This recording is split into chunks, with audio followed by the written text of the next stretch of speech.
কিতাবি ফি মাউলিদিন নবী সাল্লাল্লাহু আলাইহি সাল্লাম। এই কিতাবের মধ্যে তিনি লেখেন, যেই দিন আল্লাহ নবী দুনিয়াতে তাশরীফ আনলেন, সেই দিন तमाम সৃষ্টি এত পরিমাণে খুশি হয়েছিল।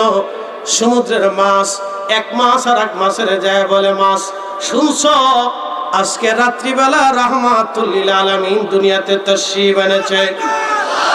বনের পশুরা এক পশু আর এক পশু, হরিণ বাঘের কাছে, বাঘ হরিণের কাছে, মহিষ সিংহের কাছে, সিংহ মহিষের কাছে।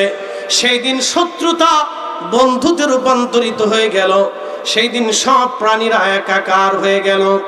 সব তরুণতা পাতা, গাছে বৃক্ষ, পাহাড় পর্বত, নদী নালা, সাগর আসমান জমিন সেই দিন বলা বলি করতে লাগলো, শুনছো সৃষ্টিবাসী মাখলুকেরা, আজকে রজনীতে রাহমাতুল লিল আলামিন তাশরীফ এনেছেন এ ধরা ধামে। চিৎকার মেরে জোরে বলেন না মারহাবা।